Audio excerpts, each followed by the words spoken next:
Well, the Bank of England has increased the base rate by 0.75% today, which was pretty much expected. But the questions that I have right now is how it will affect my personal situation and what's next, what I can expect from the economy and how I can adjust my own budget for the future. So these are the questions that I will try to answer in this video. And also, before I made this video, I watched the whole hour of press conference of the Bank of England committee, which was quite boring, but I also hope that some information that I'm going to give you from this press conference you will find useful. So keep watching if that's something that you are interested in. Hello guys, and welcome back to my channel. My name is Anastasia. On this channel I talk about investing. So let's look quickly at what's been announced and the prediction and the forecast that the Committee of Bank of England gave us today. Basically, there was no good prediction whatsoever, and the forecast is pretty bad. Although, like a light at the end of the tunnel, they tell us that at some point the inflation will stop and the interest rates will go down and the economy will start to grow again. But first, we have a couple of years of difficult times, and according to the Bank of England's prediction, we are about to start a 2-year long recession, which would be the longest recession since 1920. It was the 8th time the Bank of England has increased the base rate since December, and from that moment the base rate was increased by 2.9%, which is higher than any prediction that we've ever heard from the ex-Chancellor Rishi Sunak or the prediction that was given by Bank of England itself in the past. Talking about the prediction of where the interest rate might peak this time, there was no clear answer. In fact, during the press conference, one of the journalists asked a question about it, and the answer that was given was the most ridiculous answer I have ever heard. I mean, you'll probably criticise me for stating the blindingly obvious at this point, but I mean, in a sense, what we are saying is that, our sort of, our best view of what the rate should be, given the circumstances and the evidence we have to date, is nearer to the constant rate curve than the market curve is to the constant rate curve currently. Now that's, as you say, thank you for that statement, to the blindingly obvious, I think you'll probably say at this point.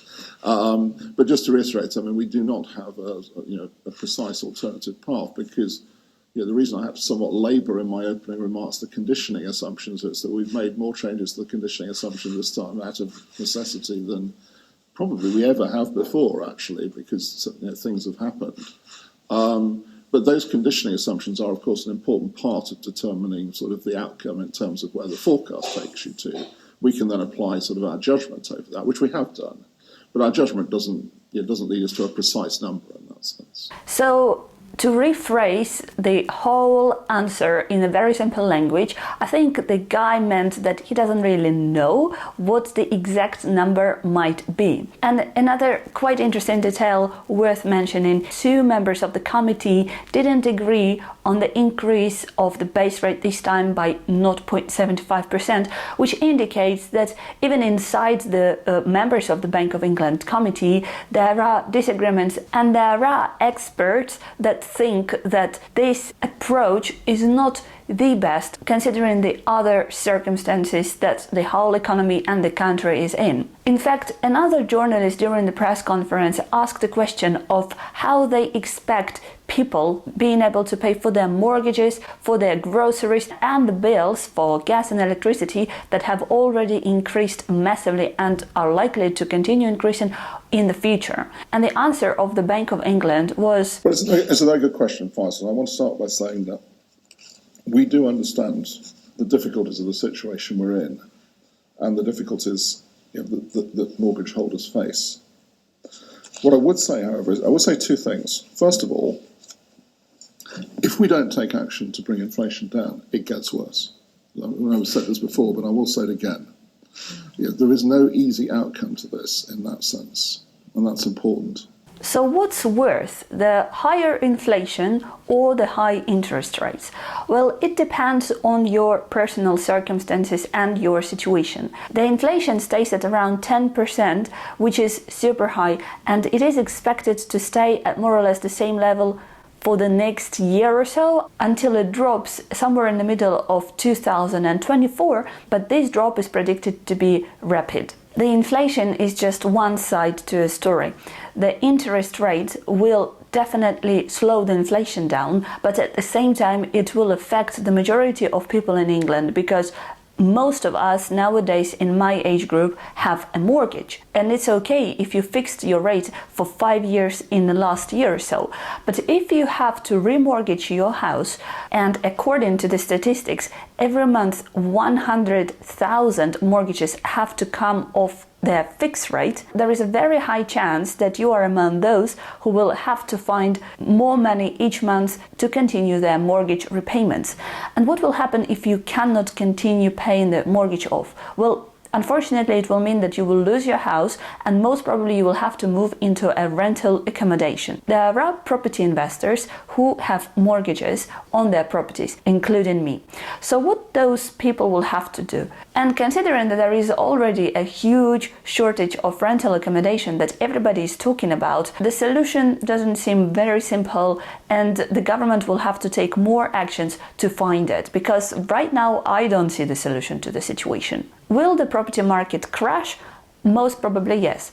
Nobody can predict how many percent the property price will decrease by, but considering the history and the stats that we have from the crash that happened in 2008, it should be around 10%, and this is what the majority of the experts predict nowadays. If you are not going to buy property, or if you are not going to relocate and sell your current house, then it doesn't really matter to you. But I think it's time to realize how all the processes in the economy, especially the macroeconomy, are interconnected. And if one indicator is not performing very well, then it brings all the rest of the indicators down at the same time. And of course, talking about who we can blame for the current situation that we found ourselves in, at the press conference, for some reason, the members of the committee was constantly talking about the events of the last couple of months.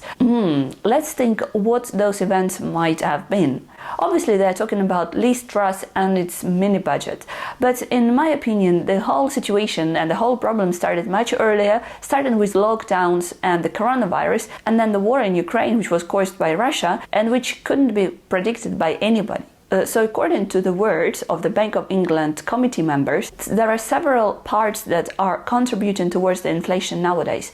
And if some of the parts they can control, like the base interest rate, there are some parts that cannot be controlled by anybody in the British government. For example, the price of natural gas. Same goes for wheat, corn, and other raw materials that were usually exported from Ukraine, Russia and Belarus. So if you are subscribed to my channel, and if you watched my previous couple of videos where I was talking about the difficulties that I experience with my new investment property, you remember that I said that by the time I have to remortgage my house, which would be in a couple of weeks, I thought and I could predict this increase in the interest rate, but I was really hoping that it will be just by 0.5% and not 0.75%. Now, considering the current interest rates that banks and other lenders offer property investors on a buy-to-let mortgage, it really doesn't make any sense for me to take any mortgage out, because it's gonna eat all the profits that I was going to get from renting this accommodation. So for now, I will have to step back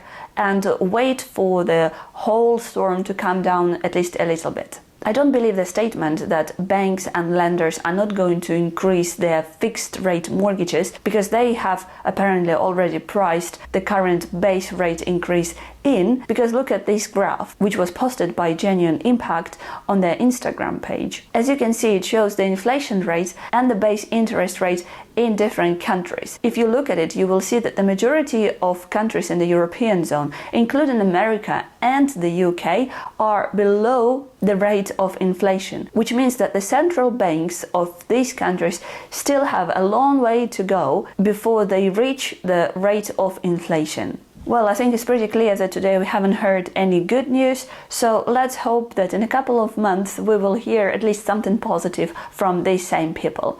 Thank you very much, guys, for watching me today, and I'm still sorry that it feels like I'm just moaning and moaning and moaning, but this is our reality nowadays. I don't see the reason to be all happy and jolly about what's going on, but at the same time I hope that we will all be okay. Thank you very much, and I hope to see you soon in my next videos. Bye bye.